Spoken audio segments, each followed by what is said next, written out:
episode of True Values. I'm your host, James Fletcher, and we've got a great show lined up. That's right. The 2025 NBA draft is in the books. We've put it behind us. 2 days of action.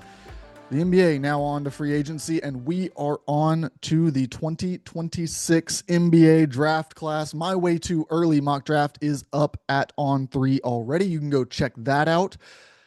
And we have an interview in the next segment with Rivals, Jamie Shaw, who, of course, you know, a couple weeks ago we brought in, talked 2025 class with him. Some great insight on all of these players. 2026, he has even more to say. This is a loaded draft class. Lots of guys that he has been watching for years come up through the ranks, improve their game, shift through the recruiting rankings. And so we'll get his input on where some of these players will land. We'll talk about Dybantsa and Darryn Peterson, who is the number one player in this class. That has been a hot debate, particularly online with fans. You then move on, and we'll talk about how deep this class is. I mean, you've got Nate Ament, Cam Boozer. Is Caleb Wilson in the mix? Can Chris Cenac get there? How about Kareem Lopez and Dash Daniels, who all can elevate themselves into the top tier? Elijah Arenas on the outside looking in of that group as well. So you go down the board. I mean, there's so much to talk about, a deep draft class here. And it would not be an overview of the 2026 class without talking about Mikel Brown, Louisville commit, and what he's doing with Team USA right now at the youth level. So when we come back on the other side, we will have that interview right here for you.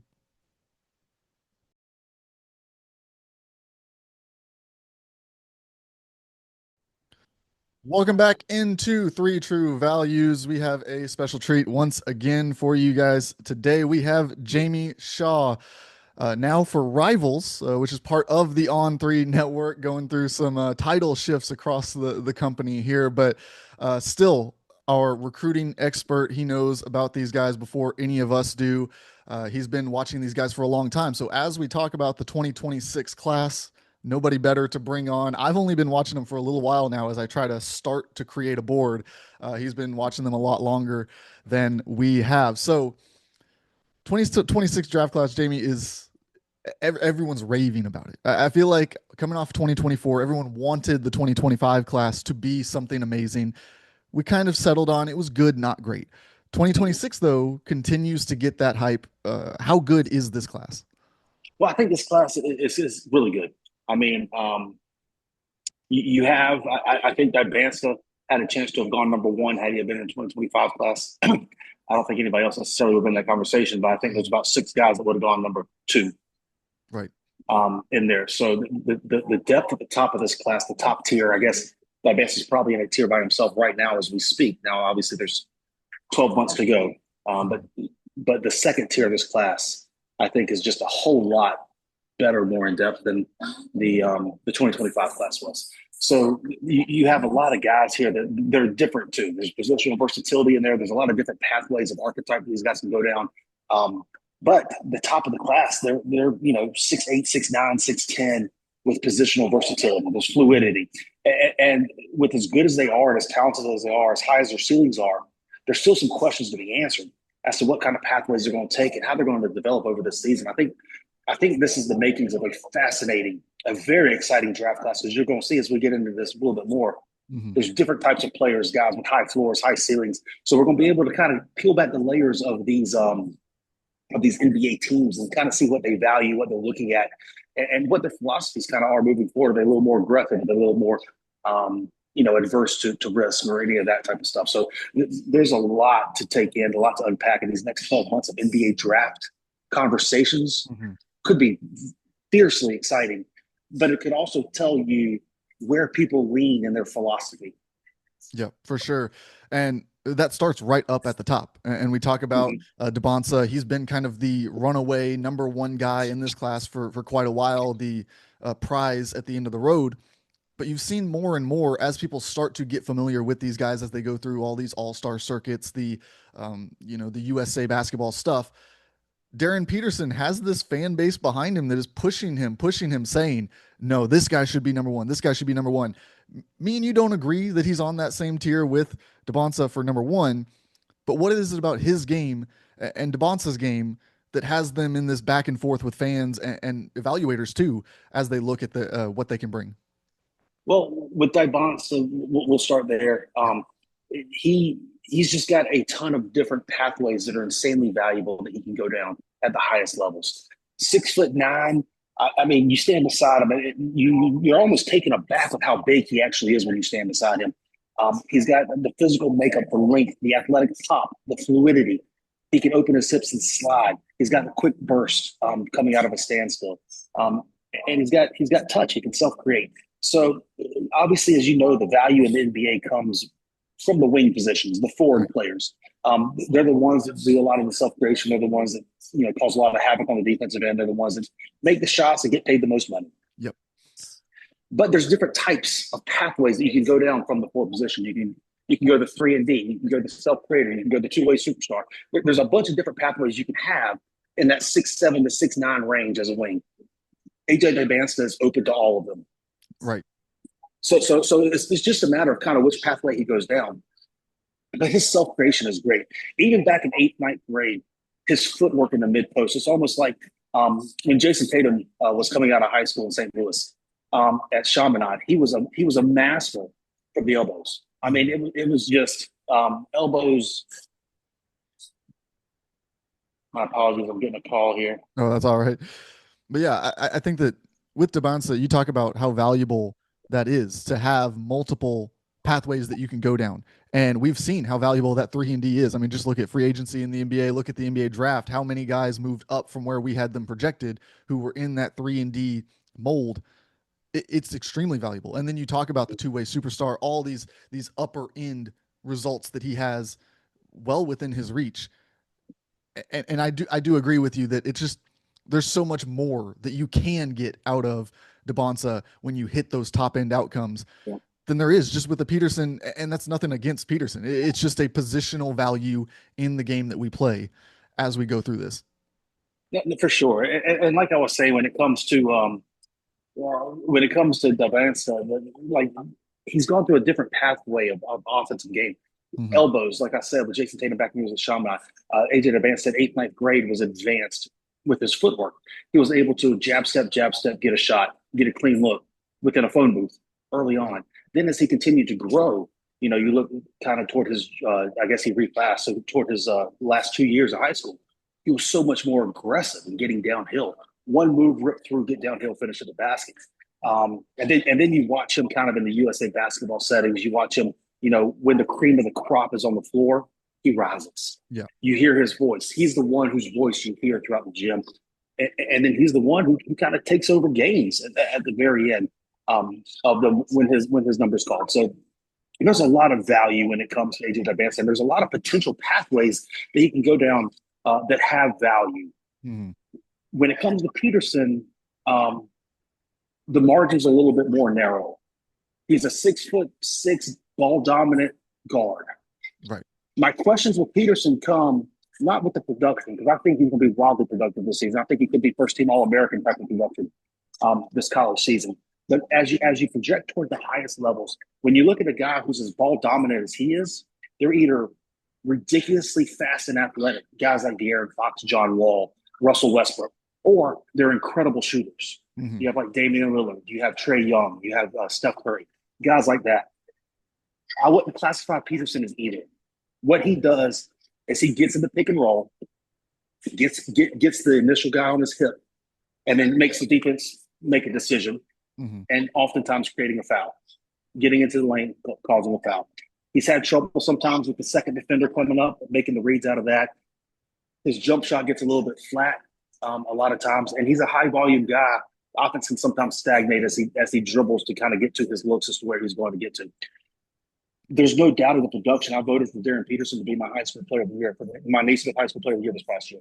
His production is off the charts, and I feel like he's going to continue that production because Kansas's offense is going to be tailored around his pick and roll with him and Floyd Badunga. What an amazing pick and roll combination they're going to have there. Bringing in Cole Rosario, some guys making shots in the corner and everything. He's got a chance to have a wildly productive year. But when you look at the top levels of basketball, I have more questions than I do answers with Peterson. With Dybantsa, it's just kind of okay. How are we going to you have the tools? Just how are we going to develop? Right. And you talk about that play style for Peterson, and you talk about how much narrower a pathway it is, but then you hear what you're describing of getting to the free throw line, of creating position with his body, of not being maybe the fastest guy or the most athletic guy, but he's getting to his spot.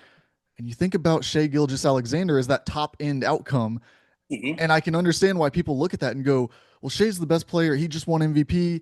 How could you not have this guy at the top? Well, like you said, how many more guys are in that all NBA conversation who play forward? Your Jason Tatum's, your LeBron's, your Paul George's, all the way down through over the past 15, 20 years. We've seen way more guys who look like Dybantsa be at the top of the NBA than we have guys who look like Shai Gilgeous-Alexander and Darryn Peterson The doing it that way.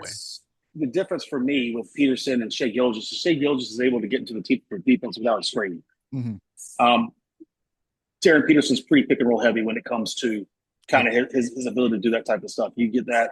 Obviously, the NBA is a pick and roll league and all that, but Shai's able to actually get into the teeth of the defense without a screen. He's got a very crafty, smooth handle and stuff with unbelievable balance. Peterson has that unbelievable balance as well, but he's a little bit more screen heavy. Right, for sure. And we go down through here, and we talk about Nate Ament, who I think is kind of past everyone else to get into this third spot for me. I know you've got him up in this top tier as well. What is it about him? Obviously, the measurables appear like they're going to be at the top end. I mean, he's big, he's long, plays that forward position that we were talking about. Uh, just what have you seen from him that has moved him up into this conversation over the last year or two? Well, there's quite a few things. What initially 2 years ago, 3 years ago, whenever it was we first put him in the top 10, it opened my eyes with Ament was his passing ability. He's an unbelievable passer. He was primarily on the ball when he was at Colgan High School before he transferred to Highland School, and then at Highland School his game just took off. But he was a primary on the ball guy, able to play the pick and roll and make every passing read that you need, reading the second defender, whether it be finishing at the rim or passing away from the defense, left hand, off live dribble, right hand, all that type of stuff. He was just able to make the reads and execute. As at Highland School, his game just kind of took off. I mean, it was an unbelievable trajectory he went on and just being dominant. I mean, I think this last high school year, he had 52 games maybe, and he wanted to play everybody. He was flying all over the country. He had games against Mm-hmm. Dybantsa, games against Peterson. Where both games he was the best player on the floor. The Peterson game, his Highland team beat one of the top ranked teams in prolific. And Ament had a double double with best player on the floor, closed the game out. Where Peterson made a couple of mistakes down the stretch, and against Dybantsa's team won in a close game. But Ament, had 30, however, and was the best player on the floor. Again, kind of like Dybantsa, there's a lot of pathways that he's able to go down. Mm-hmm. When it comes to the value that he brings, he's a competitor. He wants every bit of smoke that's available. He wants all the top guys, all the top matchups. He is an instinctive defender. He's able to slide his feet. He's got timing on the blocks, shot blocks, and he rebounds. He rebounds his area very well, very strongly. The thing with the Mint, his jump shot can get a little elongated, Mm-hmm. and he's very thin. Right. So that's going to be kind of the question mark as to the thin nature. Obviously people get paid hundreds of thousands of dollars at the highest level to put weight on people and appropriate, what they're doing and stuff. So can he add the adequate amount of weight? But the skill set, the skill base that he has, is almost like a guard at 6'9". We'll see if he's listed at 6'10". We'll see what he's listed at this season. But the skill base that he has is almost as a guard, as an initiator, somebody that elevates the floor of those around him. Yeah, he's a guy who's really, his college choice was really interesting to me. I thought that going to Tennessee, I almost became like more intrigued in what he could be, because you look at that frame, and that's like you said, it's so thin, and you think, well, okay, like if he can fill out, then he can become something great.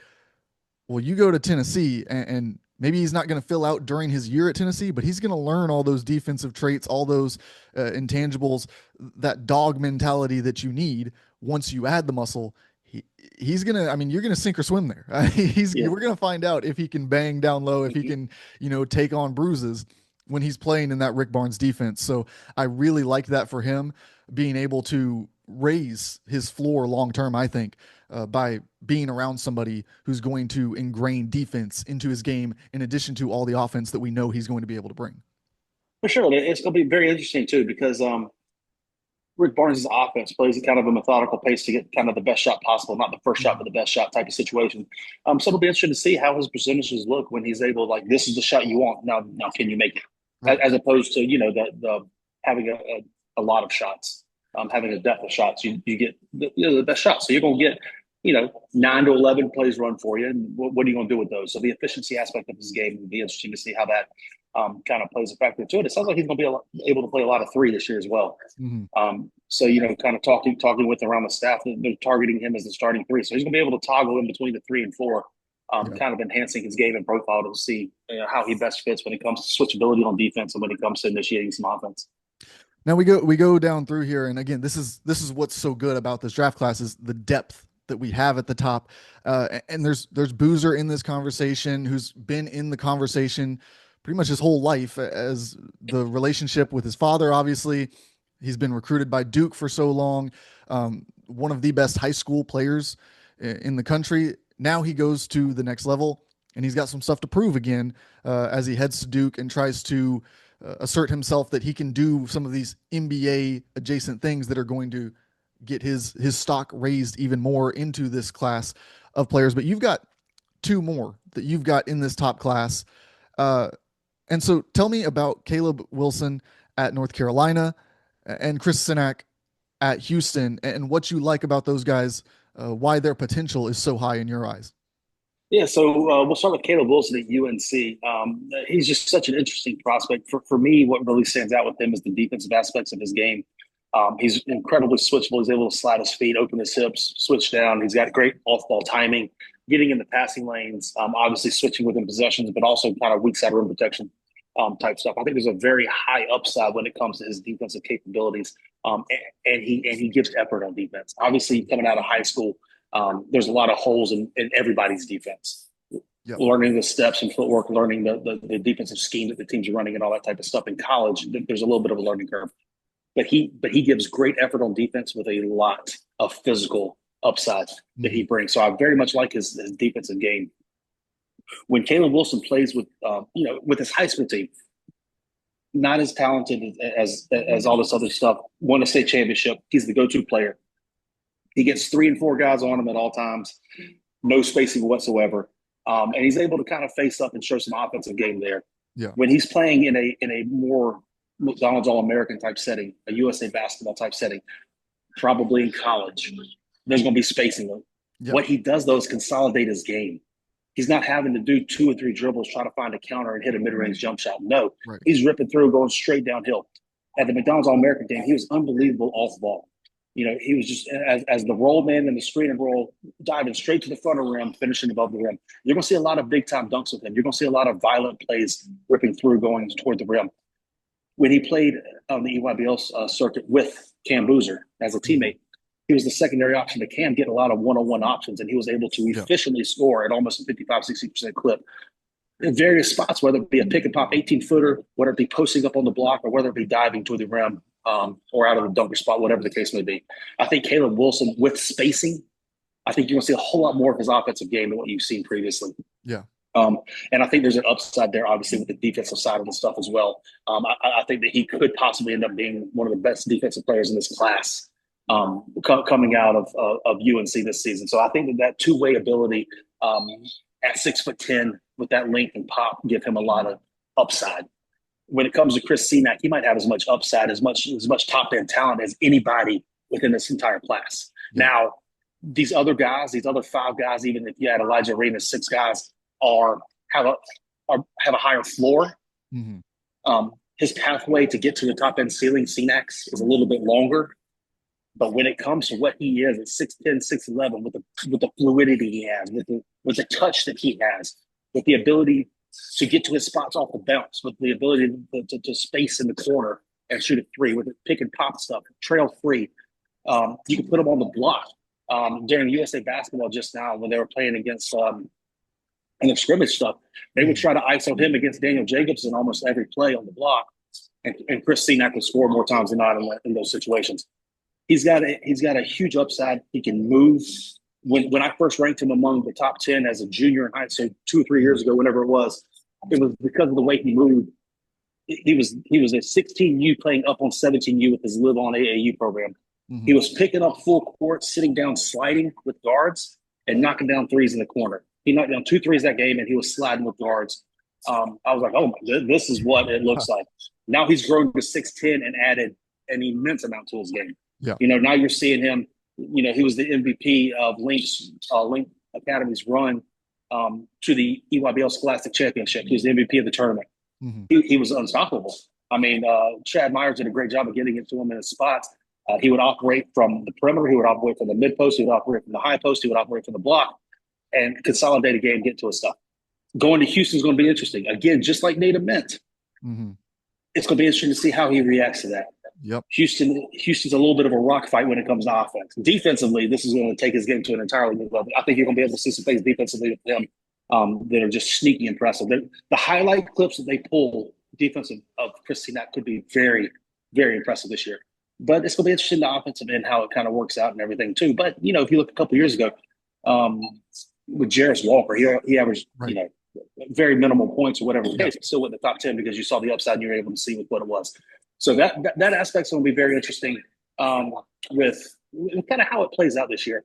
But I think those two guys, very much could find their way into a top 5 situation. You mentioned Cenac there and playing at Houston. Mm-hmm. And that's right where I was going. I mean, this is going to be so fun to watch. Houston really hasn't had a player who kind of looks and moves like him, has the upside that he has in quite some time there in that front court. You mentioned Jarris Walker, but he was more of a big bruising. He was more the JoJo Tugler, who they now have next to Cenac. So I'm really excited. That duo in the front court, I mean, good luck scoring on them. Good luck trying to get any of your floor spacers, trying to get downhill. No, those guys can switch on to just about anybody. That's going to be a terrifying front court to have to deal with for anyone in the country this season. But we keep going down through, and somebody that I'm really high on, and I want to get your take on here in just a second, but Alijah Arenas, he's a guard who can operate on, a little bit off. I mean, that's something that develops more, obviously, through college. We'll see how he works on and off the ball there. But it's the size, the length as a guard, somebody we talk about these undersized guards. They slip in the draft nowadays. Like, there's just not a spot for a lot of 6'2" players in the NBA anymore when we have all the top picks being 6'9", 6'10", 6'9", 6'8". So you've got to be big if you're going to be a guard. Alijah Arenas has that. He comes in, and we talked about he looked like he was struggling early on. He reclassed, of course. He's coming into a new environment, but then started to take off a little bit, looked really good. And I'll tell you the one thing that kind of separated from me, for me, when I was putting together my board and I said, all right, I've got him in this tier. I really like some of the intangibles, but how high am I going to rank him? That press conference that he did talking about his car wreck. I don't think I have heard an incoming freshman in any sport at any level have as mature, just incredible. If you haven't listened to it, first of all, the story itself is terrifying. It's so scary to know that somebody had to go through that, but not only what he's describing to you, the maturity in that moment, the kind of self-awareness in that moment to get through that situation, but to be able to sit there and recount it the way that he was able to, with the composure, with the lack of panic in describing it. I mean, this is a guy who is just top tier in terms of his maturity when he's speaking, and that means something. We talk about the value of former NBA players, their sons. I mean, that's part of it, understanding the NBA. And was Gilbert Arenas maybe the most media trained guy? No, no, he was not. But his son has seen his father go through those things. I'm sure it has shaped him in a lot of ways. And I just loved the just extra outside of basketball piece that I saw from Alijah Arenas in that situation. And I said, this is a guy who, with that kind of mentality, I believe that he's going to get there in these other areas.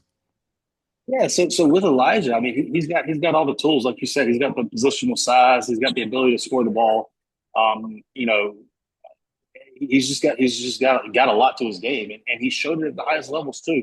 In the McDonald's All American game, he was able to get to his spots and knock down shots. In the USA Basketball Training Camp last year, he was one of the better players there. One of the last players that was actually cut from making the 17U team last year, and he had a great training camp. Again, getting to his spots and knocking down shots and scoring in a very consolidated professional manner. So the upside's there. I think he finished in the top 10 for our rankings is coming up based on the upside of what it is. Next thing for him, the big question mark, the big thing for him is going to be how does he transition from Chatsworth High School, the talent level who's going up against their averaging 35 a game, to Southern Cal. That's going to be interesting to see that step. Obviously, talent can take you a long way, but there's going to be a little bit of a learning curve there. And how quickly can he adjust to the physicality, to the speed, to the gaps closing up quicker? Right. And adjust to that to continue to move forward. He's got the basic tools. He's got the athleticism, the length, the positional size. He's got the shooting touch. He's got all of that. Where does he go over this next year? And it's going to be very interesting to see because, like you said, it could be a slow start with a big finish, but there's a lot of tools there that should rightfully have him in this conversation. Definitely. And we go down through, of course, there's some international prospects in the mix, Kareem Lopez, Dash Daniels, guys who have made a little bit of an early impact in the international level playing. Of course, Lopez playing in New Zealand, I believe, but in the Australian League, already making an impact there. Dash Daniels, we know he's got some NBA pedigree in his family with, of course, Dyson having a breakout season this year. So I think that probably helps his stock a little bit, just seeing his brother kind of find his mold and thinking, okay, well, now look at his brother. Does he have those same type of makeups? But I want to go a little bit down the board here. Tounde Yessoufou at Baylor is a guy who I kind of was off of, and then I talked to a couple people and they said, no. Don't get fooled by the whole like Baylor forward and just kind of fitting into the scheme and whatever. This guy's different. What is it that people are seeing in this guy that they're telling me, no, this is not going to be a guy who slides down the board and just ends up in the mix? Well, he's California's all-time leading scorer. The state of California high school all-time leading scorer. That says something. A lot of good players have come from California. A lot of players have played against nobody in California and put up numbers. He's put up more numbers than anybody. The thing with Tounde that strikes immediately is the motor. Very strong player, lots of explosion, but he is nonstop. I mean, from opening tip to final whistle, he is nonstop. He plays through injuries. He puts his body on the line. He's aggressive. He's also another one, very mature. I think you're going to find with these guys coming up, the maturity level of these guys, their ability to hold conversations and command the microphone and do all that is so impressive with kind of this class as a whole. Tounde is another one of those guys, and he it's not going to be the prettiest. The aesthetic of it's not going to be the sexiest. Right. But his production's always going to be there. And he makes winning plays all over the floor. Whether it be getting the rebound, whether it be making the extra pass, whether it be attacking the rim and finishing through contact for an and one, whether it be diving on the floor for the loose ball, whatever it is, he's going to get there and he's going to, if not attempt to make the play, actually make the play. And there's a lot to be said with that. He's going to come in immediately at Baylor, and he's going to get that done. And his offensive game's a little bit more advanced than he gets credit for just because of the motor that he plays with. He's going to have to tighten up the footwork. He's going to have to learn how to get to his spots, find advantageous angles and exploit those and get the jump shot more consistent. But there's so much there when it comes to just finding production, when it comes to gaining advantages and taking advantage of that. There's so much there with Tounde. I agree with you. He is in a good spot at Baylor to be able to kind of, push his game for what he does well and highlight his game this season. Well, we can't get out of here without talking about the hottest name in this recruiting class, in this draft class right now, and that's Mikel Brown, who is tearing it up for Team USA. I feel like everyone is trying to make the case for how high he could possibly go after some big-time performances. I mean, the scoring has been there. The passing has been there. I've been impressed with. obviously he is in this small guard category. Now, if I could redo it already, I would have him higher up than I did in my way too early mock draft that I did for On Three a couple weeks ago. Mhm. But If I could do it over again, I have him higher in the rankings. yeah, right. Of course, the core of that though is that he's a small guard, and it Yeah. got to figure it out with those players and what is their role going to be, because you've got, I mean, we talked about with Dybantsa at the top of this class, a million different outcomes. All of them are amazing. You talk about Peterson, fewer outcomes that he can achieve that get you to the top of the game. With Mikel Brown, it is a narrow pathway, but he Yeah. might just be good enough to do it. The thing with Mikel is when you say small guard, he's not like a 5'11" guard. He's six Right. three. The thing with him is he's thin. He's thin, Doesn't real thin. quite have that pop. Mm-hmm. When you look at the guys thin, 6'3", that don't really have the pop, do they have the skill base? Mikel Brown's skill base is off the charts. His feel for the game and his just actual just baseline level of skill when it comes to footwork, when it comes to angles, when it comes to reading, when it comes to IQ, when it comes to reads, when it comes to shooting, is all there. And I think you're finding his ability to be able to kind of toggle in between finding his teammates, setting them up for the best situations possible, and finding his own. Right. I think that his footwork's able to create space, and his IQ is able to make the read. It's just very impressive how he's been able to do that. I mean, how he's been able to show this at the world level. Now, there's something to be said that the USA is just far more superior to everybody. In this, last year in the U18 Americas, he went through and won gold medal alongside Darius Acuff, which is impressive to be able to do. Yeah. And he's kind of won every step of the way. So it's interesting to see his continued growth. But I think that when you say the pathways are narrow, I think what sets him apart is his skill base, his IQ feel of his skill base. Guys that, if you look at the point guard position in the NBA, as we mentioned before, guys like Steph Curry, Trae Young, guys that aren't the most athletic, what do they have? They have unbelievable skill and feel. Now, I'm not saying that Mikel Brown's Steph Curry. I'm not saying that he's Trae Young by any stretch of the imagination. But what Mikel Brown has, without being the top end, we even talked about it with Darryn Peterson. You're either a great shooter or you're a top end athlete. Well, Mikel Brown is a great shooter. Mikel Brown is a big time shooter, on the ball, off the ball, relocating, getting his shot, stepping into it, whatever the case. He's a big time shooter. He has a commanding presence, and he consistently makes plays. Mm-hmm. So he's got that skill base, despite being, like you said, a smaller guard when it comes to his physical stature, the skinniness, not having the top end. What he has is that skill base and feel. And I think that skill base and feel is what's going to set him apart. And he's going to get a great opportunity this year at Louisville. I mean, I feel like Pat Kelsey's going to tailor the team around him. Yes. Louisville's got high expectations this year, top 5 or 10 team, whatever it is, possibly upseeding Duke in the ACC. We'll see how that number 1 race goes. But in order for them to reach their expectations, Mikel Brown is going to have to be good. Seeing what we're seeing right now, I was out in Colorado for the training camp to see kind of how they narrowed it down from 32 to 12. Seeing what he's doing as the final 12, Mikel Brown's in a pretty good spot and really just continuing to grow his game. Yeah, and the conversation then becomes, how high can you go in a draft? And I think it really is going to be so team dependent. We're not going to know where Mikel Brown's range is until we know the lottery almost, because there's only a certain number of teams. For instance, a team that just took Jeremiah Fears, they're not going to be in the Mikel Brown market unless they're looking to move on from Fears already. A team that has a smaller guard probably not going to go and invest big draft capital. But a team that's got some pieces on the wing, they've got a center in place, and they're looking for that point guard of the future, I can see why you would throw all kinds of assets at getting this guy into your system. Like you said, the skill is there. There's no question that he's got that kind of talent. And in my opinion, too, something that could help Mikel as well is there just aren't a lot of good point guards coming through the ranks right now. Even in this past class, you mentioned Jeremiah Fears. We were both low on him. Yeah, there's just not a lot of good point guards that are coming through the ranks. The check boxes that have the height and size requirements, that have the skill base, have the shooting requirements, and all that type of stuff.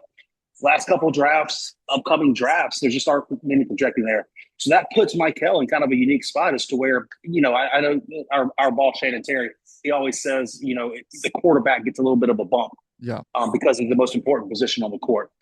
looking at where point guards are at here, there could also be a little bump behind Mikel because it's just there's not many Yeah. others foreseeing or young ones that are currently there, in upcoming. Right. That's definitely something to watch. And then also, look, we talk about, and this is how you talk about prospects. It is what it is. But we talk about Ament, we talk about Cenac, we talk about Brown, and oh, they're thin. They're 17, 18 years old. Like, they're going to fill out some. It's a matter of, is there the projectable, those broad shoulders that okay, like he might be skinny, but you see those shoulders, he's going to fill out into those, stuff like that, that you can watch for. There's a lot of projection going on in NBA front offices. And of course, as we look at them and try to rank them. For sure. And one guy we didn't even get to touch on was Boozer. Yeah.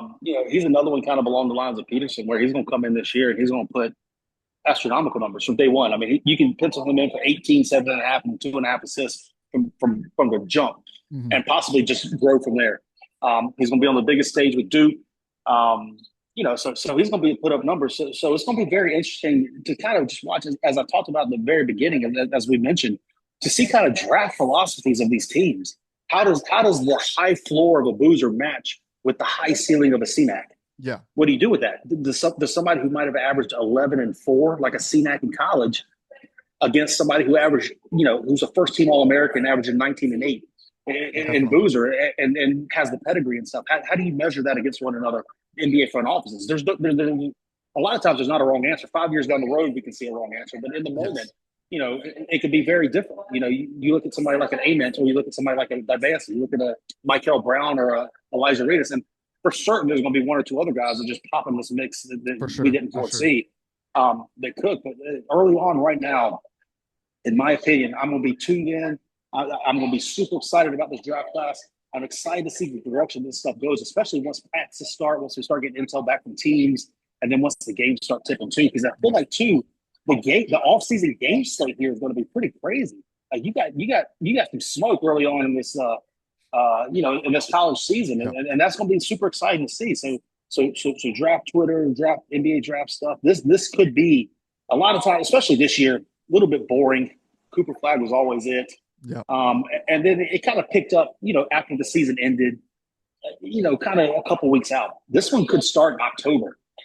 For sure. And there could be great conversation. Oh, I can already tell just looking at the Brown stuff. I mean, there's going to be a lot of conversation about these prospects and who ranks where. And it's going to be awesome too, because there's going to be two sides of the conversation. Yeah. Both of them on different sides of philosophy, and neither one of them necessarily being wrong. Correct. So this is going to be a period of growth, and I just can't wait to see where everything falls. It could be a very fun next 12 months from an NBA draft standpoint. For sure. Well, thanks again for coming on, Jamie. Love having you on the podcast. We'll talk to you again soon. James, always, man. Keep doing great stuff. For sure. Appreciate it. Yeah, man.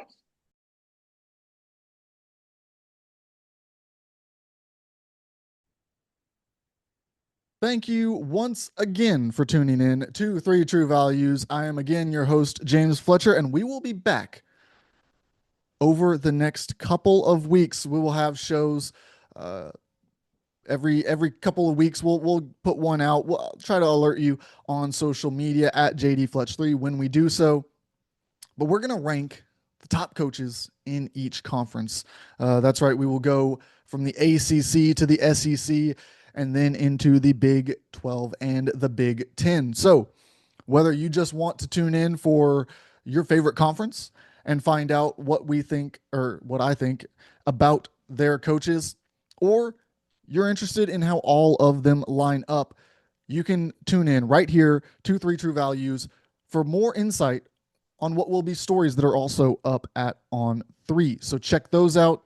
Come back here, get a more in-depth breakdown of those rankings as we try to make our way through the offseason. We will also have Jamie Shaw back in here sometime in the next few weeks over the course of the next month, and we will talk about the 2027 recruiting class the 2026 recruiting class, getting a year ahead of myself here, talking 2026 NBA draft, 2026 recruiting class, where some of those players stand, who we need to be watching for as those recruiting battles wage on. So keep it locked all off season right here on 3 True Values. We will have plenty content throughout the offseason. And you know, once we get to the preseason, we will have you covered there as well. Thanks for tuning in. I'm James Fletcher. We'll see you soon.